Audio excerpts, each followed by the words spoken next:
What we're going to do tonight is we're going to talk about some aspects of Hashgacha Pratis in terms of God's providence and what that means from a religious perspective, or the role of God in the world, and how that is distinct from, let's say, an atheist view of the world, and how it's actually more complex than most people think it is. For those people in Kosher, this article is not on the NISHMA website. But it's an article from an introspection, last introspection we put out, called Reality. And it really points out the challenge of understanding our world from a Jewish perspective. And what the belief in God really entails, and the difficulty with believing in God. I'm not saying the difficulty. I'm not saying the difficulty in terms of actually the challenge of does God exist, do I believe or not, but what you're really saying when you're believing in the God of Torah. Let's just step back for a second and let's figure out all the different ways that God works in this world. There are the different ways. Well, let's figure out all the cause and effects that exist in this world. He provides me with a parking space when I need it. Okay, so how does that work? Well, I will tell you how it works. When I was in Israel and rented a car, and I was in the tiny, I had to find a parking space, and every time I went to a block, suddenly somebody came out so I can park. Okay, and what was the cause and effect? The cause was, well, the effect was very good. Yeah, what was the cause? What was the cause? It was because I needed a parking spot. So therefore? And therefore Hashem made sure that when I went down that had nothing to do with you. Well, of course it did. Only me. What? How? Then the world was created for you. How did it have something to do with you? No, seriously, how did it have something to do with you? Well, because when I was driving down, I was praying, please. So now we have one cause and effect. In the world. Please now get me a parking spot, please. Okay, so let me. Okay, so now we have one cause and effect. Prayer. Okay. Right? Prayer. Okay, so that's one cause and And then I effect. said Todah. Okay, and then you said Todah, right? Okay, so we have gratitude. Right. Excellent. Now there is a religion called Christian Scientists who really believe in that realm of cause and effect. Therefore, if you need a doctor, Baruch Hashem, if you need a doctor, okay, let's say your kid has meningitis, what do you do based upon that world of cause and effect that you've described called prayer? What do you do? Pray. Why? Because that will answer your prayer. Because you need to be proactive in... Wait a second. Is that, excuse me, is that the realm of cause and effect of prayer?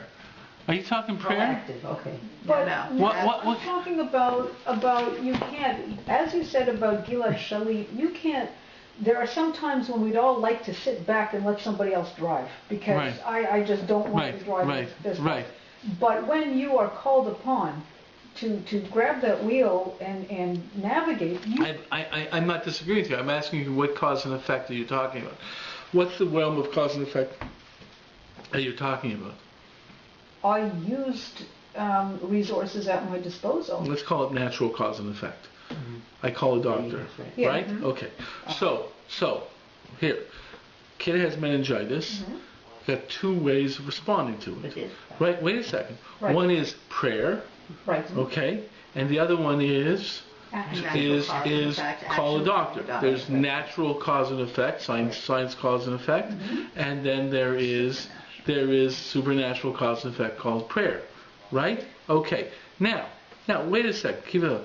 Okay, let's just identify them, and then we'll see if they are problematic and how they relate to each other. Now, are those the only two worlds of cause and effect that we have? There's laws of nature.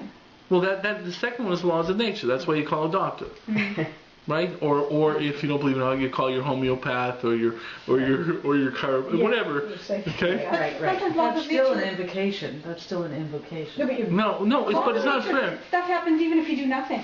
Oh, why? Exactly. So Okay. We're all for certain rules. And went ping. And these happen nobody has to do anything about it. Right. And You, what for does that 1 second, mean? let your child lie there feverish and not call a doctor and say Hashem will provide? There are Christian scientists who do. No, wait a second. Christian Science says no. Christian they will Scientists, pray. no, pray. They will That's pray. different. Right, You're saying you're something right, you're different. right. You're not, Right. okay? Yeah. There's prayer and there's natural cause and effect. Now you're introducing a third one. Now the truth is what you're introducing is the complexity of natural cause and effect.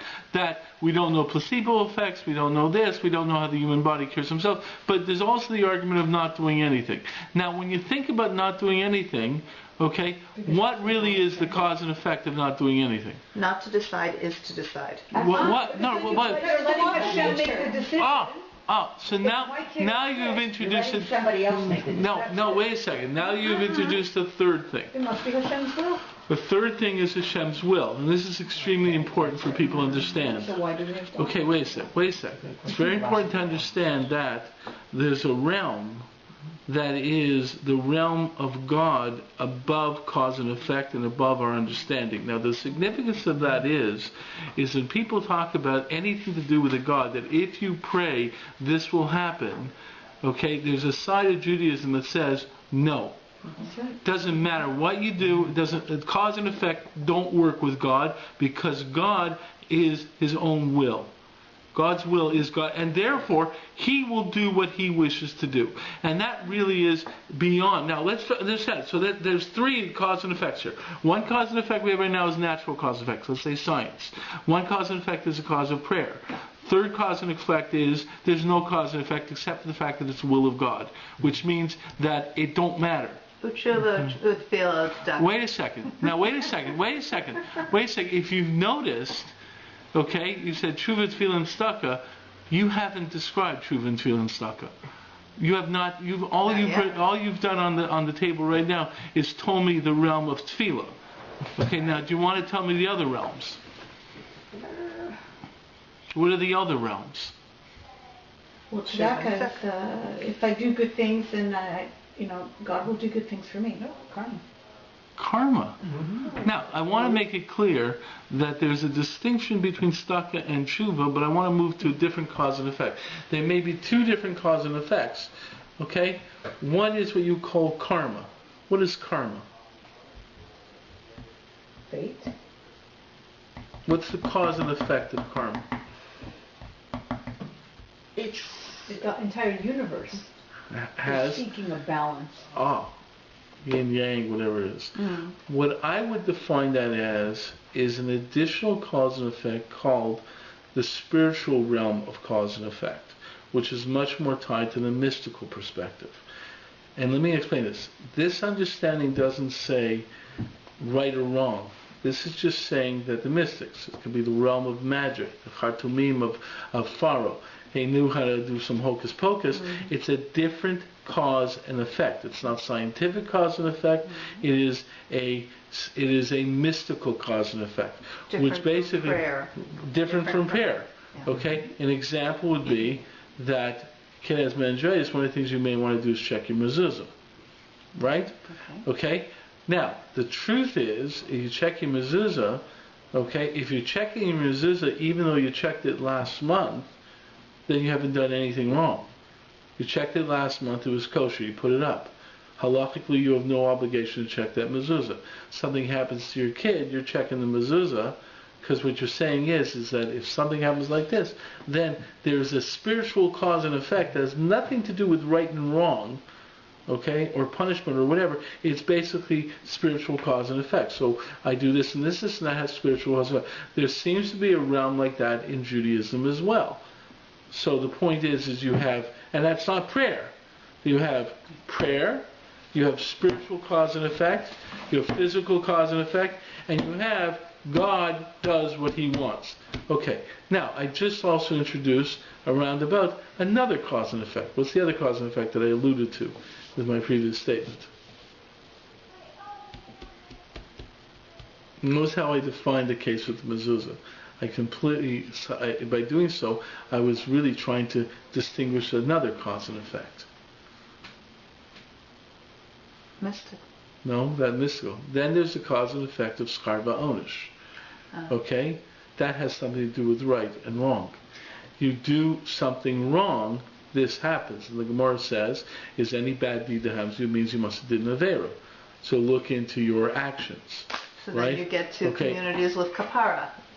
So what you get into is Scharba Onish, which basically has a connection to tshuva, which can correct the cause and effect of Chodesh. I did this sin, which should lead to this negative consequence called Onish, but I'm able to do something to try and alleviate that necessary cause and effect because of tshuva. So understand, so we have 5 cause and effects on the table right now. Okay? And that's only the big, with each one having further dimensions to it and so forth. We've got natural cause and effect, we got prayer, we have spiritual cause and effect, we have schar va'onish, and we have, asa asher asa. Right? I'll do what I want to do, which is basically, the statement that Kodesh Baruch Hu basically said to Moshe, and it's a statement that we confront in the Asara Hurri Malchus, when basically he says, God, how can you do this? When you're trained the Tzaddikim are going to die. It ain't your business. It's me. Okay, I'm in charge, and that's a very powerful sense it means God is above cause and effect. Tremendous, and that's new tension. Now, the thing that's problematic between these things is that how do these 5 methodologies of cause and effect interrelate to each other? That gets into real problems. One thing I've concluded is that it's real easy to have faith when you have a good outcome. Okay. Yeah.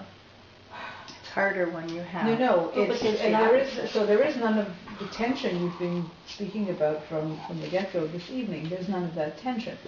And you find a way to justify it, of course. It's like, well, right. I need surgery, it worked, I'm a happy person, everything's perfect, and I have God was taking care of me. Yeah, but you still had surgery. You still made sure you followed the natural cause and effect. But Yaakov and Moshe did that. They davened and then they took action. That's correct. Because we're not supposed to rely only on whatever, hocus pocus. Yeah. We're supposed to act and not follow the rules of nature. And know that Hashem is above and he'll do what he has to. Right. So how does that work? Yeah, but what happens when How does that work? See, what I'm really trying to point out to you is that what you're saying, we all have this and we all know this. Everything I say, you're supposed to daven, you're supposed to go to the doctor, and you're supposed to look into your actions, and you're supposed to give tzedakah. I mean, really good. Someone's sick, when you give tzedakah. I'm doing a mitzvah. That's supposed to affect the spiritual balance, right? I'm going to do tshuva. I got to look into things and try and check my things, so I make sure that I help out over here. I'm going to tzedakah has a little bit of the mystical, but it also has the idea of a schar. Okay. Then there's more talks about amulets, and then you which is a little bit of the mystical, and then you daven, and then you go to the doctor, and so that's all nice. You're trying to relate to them though as if they're 5 separate categories when they are interrelated. And the question is, how do they interrelate? Yeah. Well, one of the questions is whether we can influence our outcomes with our actions, whichever route of supplication or correction we access, whether we can expect that they will have an influence. Because of the the aspect that God is above the cause and effect. Right? When you relate to a Kodesh Baruch Hu as a free entity, that's why anyone who says to me, if I daven, this is what happens, I beg to say, what do you think? God's a computer program? God is an entity in his own that basically can take his own decisions no matter what you do. Except for the fact that there's one limitation that God entered into when he entered into the contract of Torah. When he went into the contract of Torah, he basically said, I'm going to accept the fact you do A, I'll do B. Although he still maintains the way how he's going to do B to some extent. But the fact is, but the point is that he basically said, listen, I have to give schar, and on the other hand, he also has to give owners, but the point is his owners can be mitigated against by tshuva and by other things as well. But the fact is, what you're not recognizing is the depth of the inherent contradiction between these 5 things. They're inherently contradictory. And that's what's so problematic. We all know, yes, person Yaakov did this, Yaakov did that, but the fact, and throughout history, but the inherent contradiction is so powerful. Is we don't really recognize how powerful that inherent contradiction is. So I asked Rav Yaakov Weinberg about this. He says, "What does that mean? Tefillah is childish." Let me ask you something. If you know someone who can help you out, right? Okay, this person could take care of the whole problem, right? And you go up to them and say, "Hey, listen, can you do me a favor? Please help me out." Are you being childish or are you being pragmatic? God can help you out. So what are you talking about? Tefillah is the most practical thing to do. Like, hey, if you really, hey, listen, God, you're okay. It's like buying a lottery ticket. It's like childish, but hey, listen, I'm giving you an opportunity for you to help me out. Please help me out. It can be very pragmatic action. The point is that I'm not advocating buying lottery tickets now. Okay, yeah, I don't. But the fact is that. But again, they say there's a lot of prayer that happens in the casinos of Vegas, right? But it just shows the way things work, right? But the fact is if you think about that, the point is when you go to a doctor, are you basically denying the faith in God? Now, it's kind of illusory to think that all of these are separate strands. That's exactly it. That it does tie together, and that the doctor is the vessel through which the brachas. The fact is, though, is that may be true. That may be a way of working out. But let's get going to a doctor, you're showing that you really want your child to get better, and that in itself could influence things. So basically, what you're saying is you need a way in this world for things to work. Very, very true. Now, the truth is there is a concept like that. There was a case a few years ago of a young girl who was in a car accident. And there were a lot of tehillim and davening done throughout the city for her. And about 24 hours before she eventually passed away, the doctor said, that's it, she's not going to make it. When that came out, the Rabbanim said, no more tehillim, cannot daven anymore. Okay? There were certain people in the Hasidic world who didn't want to accept that psak. No, you always have to daven and so forth and so forth. But if you look at the Gemara and Brachas, the Gemara and Brachas says you cannot pray for an open miracle. Once the doctors declared that the only way she would be saved is by something that would be absolutely an open miracle, miraculous, you cannot pray anymore. Now this is Gemara and Brachas. There were a couple exceptions to that, Leah, whatever, but the point is that the fact is there's a limitation what you can pray for, in terms that has to be through Derech HaTeva. Okay, so basically people say you're going to the doctor, not because you really believe the doctor is going to do something, but because you basically, on that level, right, then if you really want to show your faith in God, you make sure you never pick the Harvard grad as a doctor. You ask for the doctor from North Dakota Technical State, right, who graduated 225th out of a class of 200, right, but has his medical license, and therefore, right, I mean, the truth is you can play a lot of games with it, but the fact is let me tell you another thing, okay? Tefillah, how does tefillah work with schar v'onish? You did something wrong, you're not going to do tshuva, but you're praying to God. Well, wait a second. Right, you're throwing yourself in the mercy of the court? Listen, I killed my mother and father. I'm an orphan. I'm throwing myself in the mercy of the court. Do you feel any remorse? No. But please, the fact is how does tshuva work with tefillah? The point is that all these things really work. Now, the truth is the real problem is the aspect of God being in charge. The truth is, in his work Das Tfunos, which is by the Ramchal, Moshe Chaim Luzzatto, who is more famous known as the author of Mesilas Yesharim, he points out the inherent contradiction of human existence. And it's found in the concept of God being totally in charge, while not being in charge because he allows man to make decisions. How can it be that you can make decisions and yet everything is from God? And he says that is an inherent contradiction. It's found in the two Shemos of Hashem. The fact is, it's found in the world of Rachamim and the world of Din. The world of Rachamim basically is tied to the name Yud Kei Vav Kei, Shem Hashem of Yud Kei Vav Kei, which is Malam and Teva, above everything else, and basically says, I'm in charge. everything that happens is because I make it happen. Okay? Now if that's true, there's no, what schar bonus is there? What din is there? Right? Right? God made me do it, so it's a different. So he says, on the other hand, there's another realm of schar ba'onish, which is a realm that says a man can make decisions, and therefore God will react to your decisions and pay you back. The truth is that's an inherent contradiction. But in that, is it where you are then considered a different being, and therefore the Zera is not... You're thinking in terms of an aspect of din. Okay, the fact is that what's happening is he's talking about the concept of hashgacha pratis in the absolute pure sense is God's in charge of the world. Everything is through the will of God. Okay, so the fact is if everything's through the will of God, what is really free will? And the truth is there's an inherent contradiction in the concept of free will and the fact that God is in charge of everything. So the truth is, and by the way, for example, the statements are made that a leader of a nation doesn't have free will. Whatever he does is what God wants him to do. So there's an argument that Bibi came back to her previous. Bibi maybe it was directed to do it by God, but the point is that they say by Pharaoh, that's one of the arguments that says Pharaoh took away his free will. The fact is that he was a melech, therefore God corrects the melech. But the point is, even on a personal level, is it God who tells you what to do, or is it free will? If you say it's free will, what, God's not in charge? What, you're acting contrary to God's will? The fact is that on the other hand, if you say God made me do it, right? What, you don't have free will?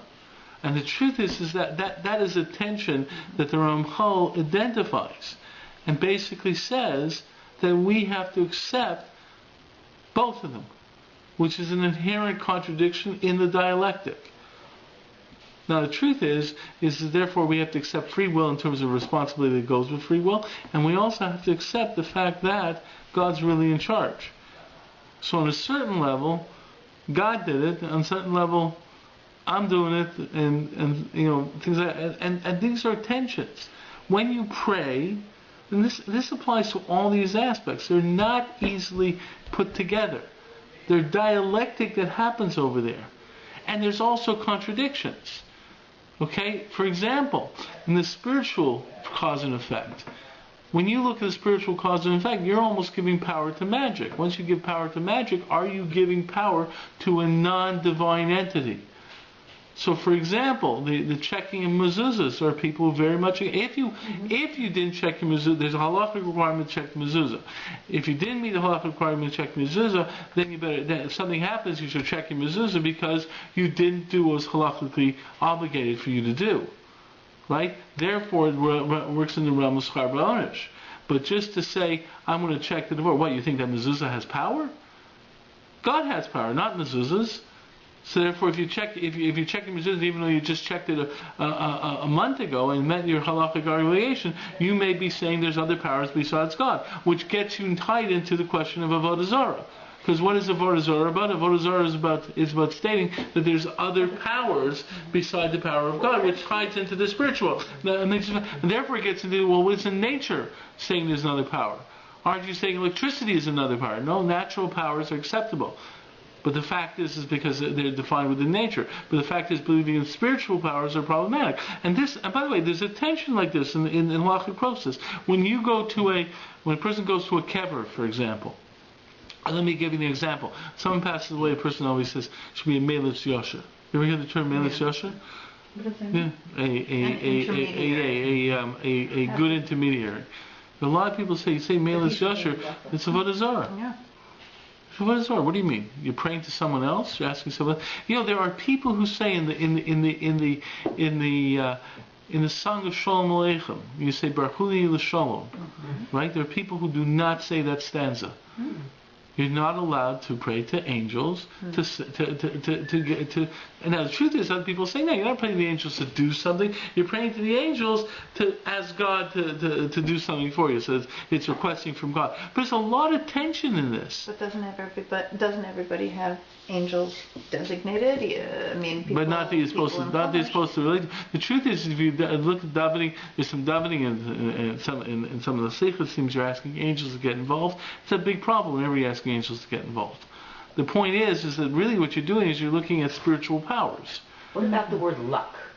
That's part of the problem. That's part of the problem. I cringe every time I hear that. Oh. But by the way, let me point out something else. I left out that thing. Spiritual, I was talking about spiritual behavior. Then there's also muzzle. And muzzle seems to be that there's an inherent program that we all have. It might just be our psychology or whatever it is that's tied to somehow that we are a certain type of person. So therefore that becomes another factor. That's the astrology kind of muscle. Right. And the fact is that how does that work? The truth is that there are people at the casinos who walk away with all the time with so much money. I always something something that's very interesting. If you something that's very interesting. I was talking to a couple of people about this because we run a lottery, right? And I was talking to a couple of people about this because we run a lottery, and many times someone wealthy has, wealthy people won prizes a couple years in a row, something like that, so on and so forth. And I was talking to someone else, and it says, you look at this lottery, look how many times wealthy people do. Now the answer is, well, that's because they buy a whole lot of tickets. Yeah, they buy more than other people. Well, the fact is, they'll point out to you, no. If you actually look at it, it doesn't work that way. They're not buying, even if they're buying a few more, they're not really buying. The truth is that someone once said to me, it's just an indication of their muzzle. In other words, they have some kind. Now the truth is that's another cause and effect. The truth is that when you think about these things, you think of the complexity of the whole realm. It's really, really problematic. It's very complex and also contradictory. Also, people you come in contact with. I mean, if there's somebody sitting next to you, maybe he has some kind of a bad effect on you spiritually. Or has a connection to you. So okay. Or a positive connection to you. Conversely. So when you talk about Ayin Hara, it's the spiritual cause and effect. Okay, that says somehow something, and the fact is that that's in the realm of spiritual cause and effect. And the point is that's where it gets into intensity. How do you look upon that? You look at Ayin Hara. What do you do? Are you in charge? Ayin Hara? Kadosh Baruch Hu's in charge. What do I need Ayin Hara for? And the fact of the matter is, it's a remarkable statement. If a person doesn't believe in Ayin Hara doesn't have any power on him, which is a remarkably self-contradictory statement. If you don't believe in it, it ain't going to have any power on you. Well, what are you doing believing in it for? Then you go to placebo then too. So the point is that what I'm trying to get at is there are many, many different factors there, but the key to it is to understand that there's a dialectic and an intensity of contradiction that we are constantly facing in terms of that challenge. Okay? When you davening is extremely important. You can't ignore the fact that there's the natural cause and effect. But you have to take natural cause and effect very seriously. But it doesn't mean you're relying less upon prayer. How do you accomplish both? Now the truth of the matter is that there's a lot of different approaches to try to balance it. One approach, which is the Misnagid approach, classic Misnagid approach, is that in the realm of tefillah, you're only supposed to think of tefillah. In the realm outside of tefillah, it's not a time to think of tefillah. So therefore, there's a dichotomy created in life. Okay? In tefillah, it's only God. When you say Rafa'enu, you're not supposed to be thinking of your doctor. Rafa'enu means it's direct. What's going to make the person better is praying to a Kadosh Baruch Hu. But when you leave that and you go into the doctor's office, right? It's a time to accept natural cause and effect. So the point is you deal with different elements. But the challenge that we really face is how we try and combine these different aspects. It's not easy. If you really understand the full dimension of it, the full challenge, each one of these aspects have their own reason for existing and something that we're supposed to incorporate in our lives. but how we put it together is very much a challenge to make sure that at the same point in time, while there might be inherent contradiction, we try and avoid or try to live with that inherent contradiction and try to balance it out. But it's a very intense challenge. So you're identifying 6. I think I've had 6. Okay. So that's creating a limit. Well, no, the truth is that I remember, I didn't find my notes in this. I once gave I couldn't find my notes in this, but I once gave a multi-part shiur on this topic, where I went through each one of these. I forget how many I identified, but the truth is that there may be more, and the big kicker is Hakadosh Baruch Hu basically Eseh. Okay, Eya. Basically, the big kicker is Hakadosh Baruch Hu being in charge, and it's His will, and what we do is really nothing, which then leads into the whole question: so what's free will? Right. Okay, we think we're doing something. Who says we're really doing something? So there's a lot of issues. You think you're doing A, and you're making the decision. Who says you're making the decision? Right? I mean, the fact is you don't. And then there's your psychology and stuff like that. And when another element is the aspect of the national concept, and how much are you affected by what your neighbor does, and how much are you connected to the entire congregation, and how do you connect to the entire congregation? It's a very multifaceted perspective. The thing is that it's not something to really dwell upon. It's just that you try and work with all these things, and yes, you should go to a doctor when you're sick, no doubt about it, and that's a call. And one of the reasons for that, and this is what I point out over here, is I think you have to look at, well, why is this so? One of the significance about the natural cause and effect is the world of Chachma, and the idea of knowing thought. When you work in the natural cause and effect, you are starting to use your mind. Okay, the more you take control of a situation, the more you are using your mind, and the more you are developing. So the fact is, it's not just simply pray. If you look at it, I just pray to God. I don't have to basically think.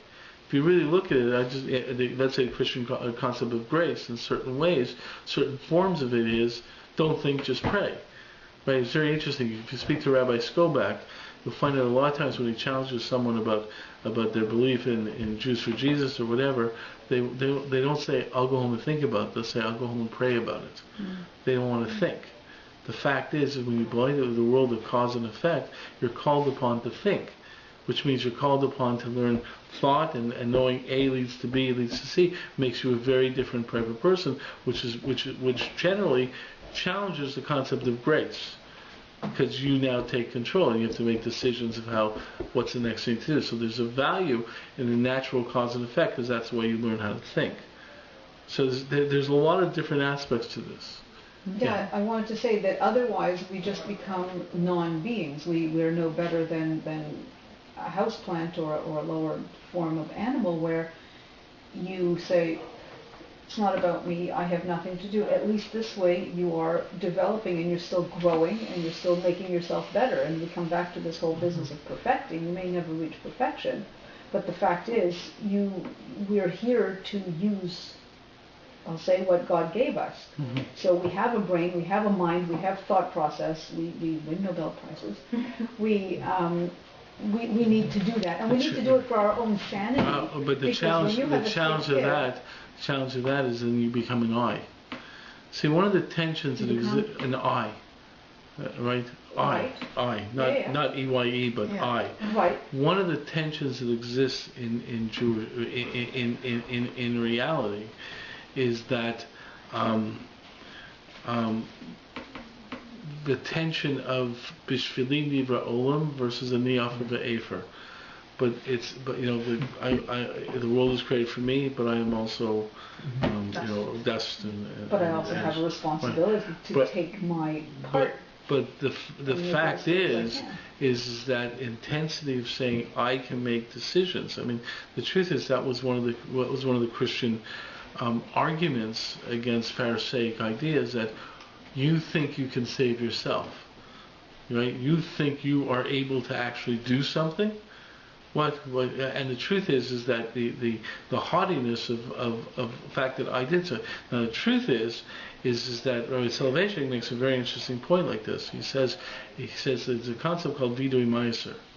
When you bring your meiser bikurim, you say a vidui, right? I did this, I did everything right. Kosh Baruch Hu, give it to you. That's it. Now he looks and says, look at this term. It says it's called vidui, and it's a statement that basically says, I did it right. Okay, I'm good. And he says, and it says, what's that called, vidui? Vidui is usually chatasi. All of a sudden, it's usually said, really, I'm nothing. All of a sudden, this vidui is, I'm really good. So Kosh Baruch Hu says, so Rabbi Soloveitchik says a very interesting point. If you don't believe in yourself and your ability to actually do something, you have no chance of doing tshuva. So there's a certain ego that's necessary to believe in your ability to do tshuva. The fact is, it's a remarkable concept within Jewish thought. It's an aspect that says there's a value to self.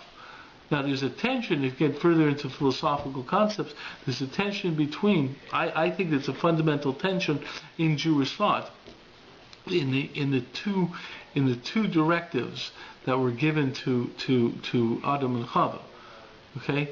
On one hand, they were told to be Tzelem. On the other hand, they were called Tzelem Elokim.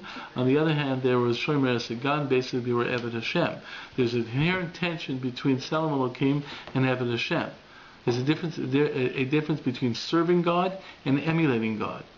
Okay? If you're emulating God, you are basically saying, I'm something. Now, the truth is when they talk about Pagam and Gvura, we're talking about that. The fact is that when you talk about a weakness, it's a person who's basically saying, I am something. So therefore, I'm going to challenge God. To the fact that I am something. And I don't want to listen to God because I don't want anyone telling me. Because the truth is, you talk about emulating God, you're talking about what's the highest form of Tzelem Elokim. Elokim is one who expresses his own will. So this greatest statement of expressing your own will is when you have your own ability to express your will. So therefore, following another will challenges your own expression of will. So the point is that if you're called upon to emulate God, there's a certain point, if you're really going to emulate God, it's the same way as, let's say, having a kid. Like there's a certain point in time when a kid becomes an adolescent that the kid wants to express their own will, and the way you express your own will is at the expense of a parent. That's right. So actually, I heard someone, what's his name? He used to be the Mashgiach in Keren B'Yavne. He was a Rabbi in Yerushalayim. He was a Talmud of Piaget. Studied by Piaget for many years. What was his name? He was a famous psychologist. He's a famous psychologist and Rabbi in Yerushalayim. Chaim Lifshitz, is it? Anyways, I remember him giving a shir once. And he pointed out Avraham Avinu had it easy. You think Avraham Avinu had it easy? He had to establish his own being. Look how he established by negating terach. There's terach. Get out of here. Right? I can establish myself. He says, Bali Chuvas have it easy. I establish my own identity by basically negating my parents' position. Says the challenge that Yitzchak had, unbelievable. Yitzchak Avinu, you imagine being born to Avraham Avinu, right, and trying to be your own person. Archaic. What? Like an archaic. Unbelievable. Unbelievable. He says that's why that's why the halacha is the tefillah. That's what he says. The tefillah of Tzaddik ben Tzaddik is more accepted than the tefillah of Tzaddik ben Rasha. We learned that out from the fact that Yitzchak's davening was accepted. Rivka's davening. Why? Because the challenge that is felt by Tzaddik ben Tzaddik is unbelievable. And he says that was the greatness of Yitzchak, that he was able to establish his own identity while still being the son of Avram. So the fact is that that's a challenge, but the truth is in a certain way that's the challenge that we have. The challenge of emulating God, and right, which basically says I want to establish. That's why I can go up in this whole thing. That's why the whole famous Gemara of Tana Shalaknai. When Yeshua says Lo B'Shamayim, or Yeshua says Lo B'Shamayim, and we're going to do it this way, and what did God do at that point in time? God laughed and said, "My children have defeated me." The fact is that the establishment of his own being, versus the idea of Eved Hashem. Eved Hashem is basically saying, "It's not my will, it's that will," and this is a tension we're constantly feeling. That tension. It gets into a whole variety of issues. Moshe was called Eved Hashem. On the other hand, Moshe was a remarkable statement of his own will. And that's why there's certain statement Moshe made decisions on his own, and Kosh Baruch was masking to it. But I always thought it was, isn't it harder to be, I can see where you're coming from, but isn't it harder to be a tzaddik ben Russia? Where you have all these influences around That's where you have the argument of that Makom Shel Bali Tshuva made inside of Gamri Yacholamo. It's that where a Baal Tshuva stands, a totally righteous person can stand. It's a challenge. It's actually, there's arguments both ways. The fact is that usually you find Judaism there's arguments both ways. I mean, I can get off. This gets into a whole other issue.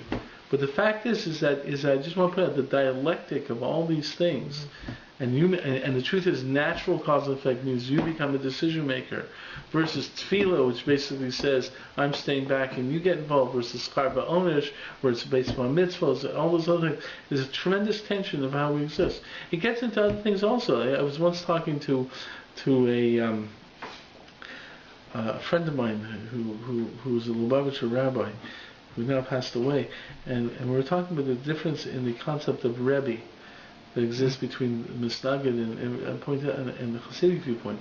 In the Hasidic viewpoint, you follow your Rebbe. That's it. You know what I mean? You ask questions. Why is Rebbe? But you don't move away. They pointed out that in the concept of say Rabbi Soloveitchik, classic Misnagid viewpoint, it's the Talmud reaches the true following of his Rebbe when he states his own opinion. It's like the Rebbe has accomplished his goal when he's created the students who stand up to him and say. That's why it's very interesting. Right, so it's very interesting. Well, the Rebbe, in Hasidic rules, is following the Rebbe. Okay, and it's different aspects of the Rebbe. Well, it's a different aspect of following the following leader. Okay, I'm not here. Obviously, I have one leading because I'm a Snagid, but the fact is that I'm trying to show there's Eved Hashem versus Samlakin. There's a lot of tensions in this world. It really comes out to the fact that when you really understand looking at life and how things work, it's really it's a lot. It's not so simple. Yeah. I know one thing I've seen is sort of from different perspectives on it. Some people who get into what I consider sort of a dangerous point of view, where they'll say, well, of course you have to, make sort of your own efforts. I forget what the Hebrew term for it is. You got to your shtatlus. But, it depends what level you're on. If you're at a high enough level, maybe all you need to do to support yourself is buy one lottery ticket a year. And that almost seems like it's kind of a dangerous trend, because it almost kind of reminds me of the emperor has no clothes. Like all these people saying, oh, well, yeah, if we were more suitable and on a better level, we'd magically be able to create money out of thin air and cure ourselves and if we dressed this way as opposed to that way, and if we did this way as opposed to that way. That's black and white. What Rabbi Hecht was saying much earlier is that it's much harder to know gray. Yeah.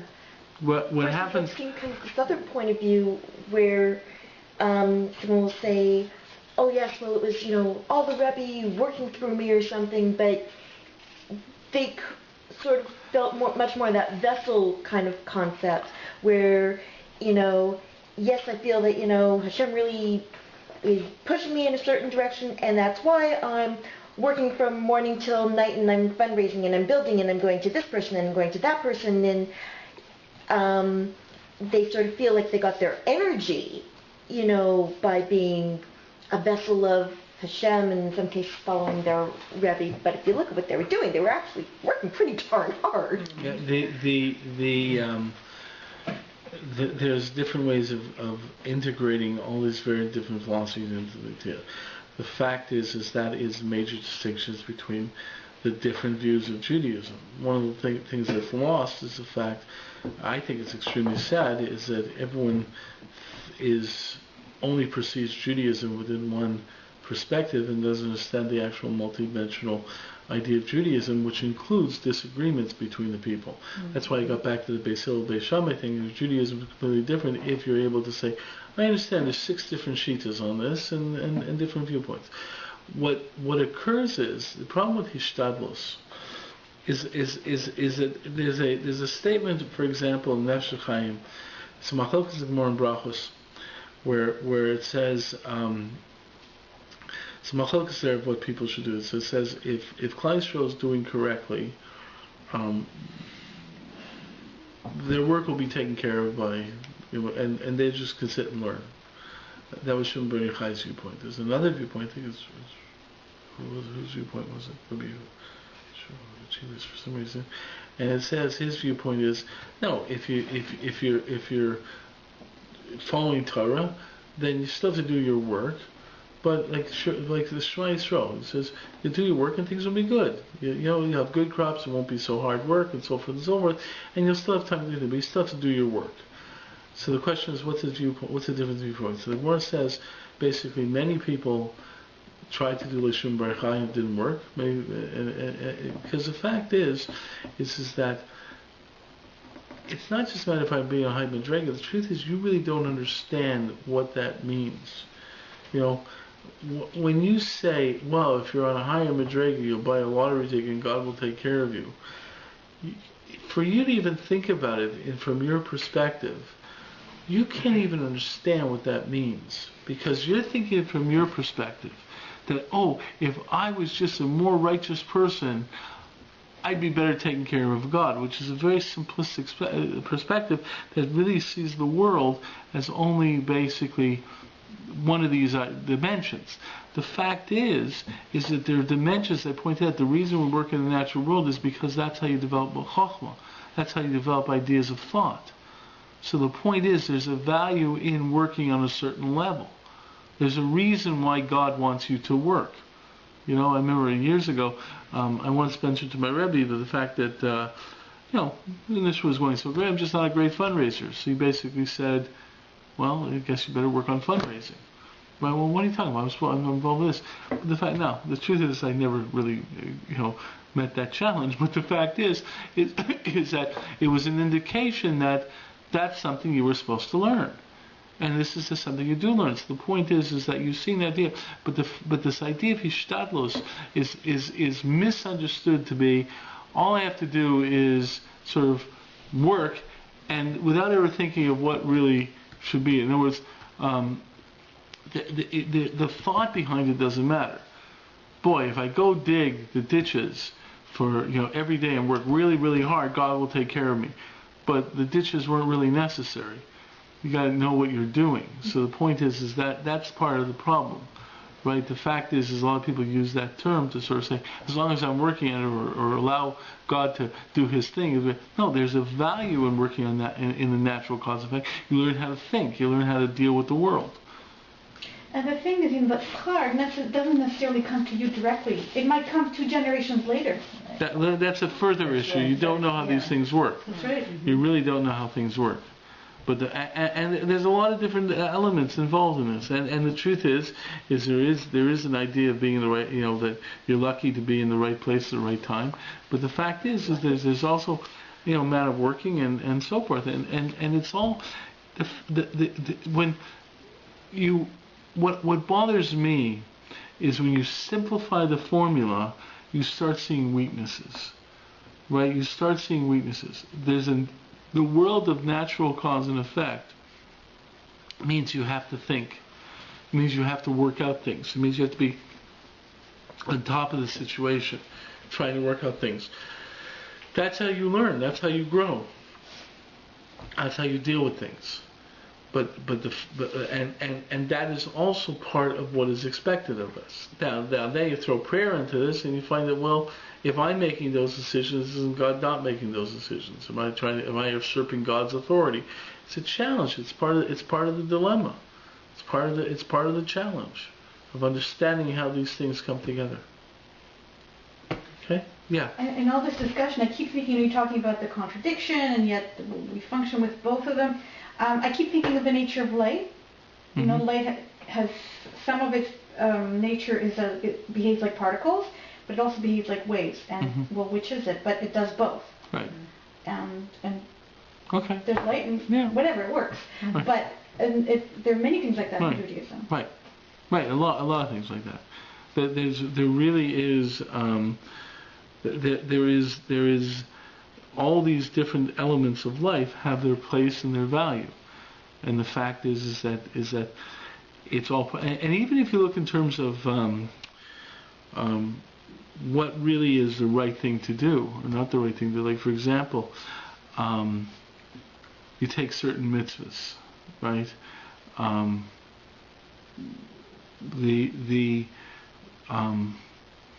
We sometimes don't understand the complexity of a mitzvah. We don't understand, for example, the classic joke about I helped the little lady across the street. It only took me an hour because she didn't want to go. We do that, right? Okay. We do that a lot, and people basically understand the challenge that we face in these ideas, in the sense that people are told, well, this is a mitzvah. And you look at it and say, well, wait a second, is it a mitzvah in this context? And then you look at the context. Like people say, I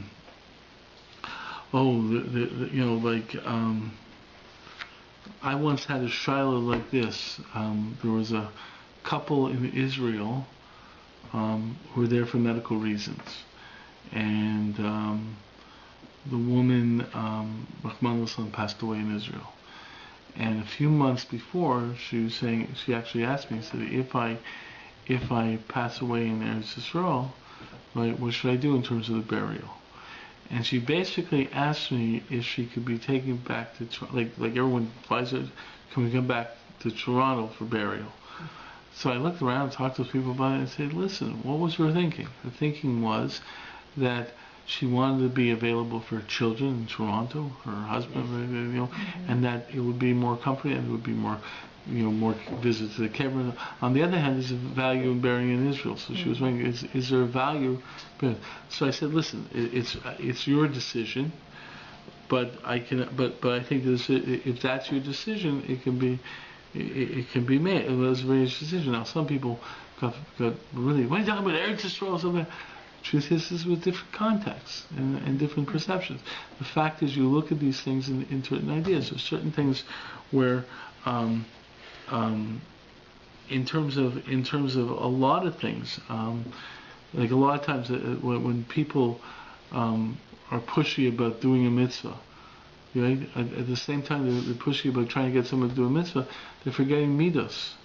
That's not the way you talk to another human being. Yeah. And the fact is, we don't. What is? No, it's for a mitzvah. But the fact, and the truth is, it's tied to the fact that the action is given so much value. But the point is, there's other actions, there's other aspects. It's such a complex issue, and if you really understand the full picture, it's not so simple. There are sometimes it is beneficial to be pushy. Sometimes it's not beneficial. It really is tough. Okay.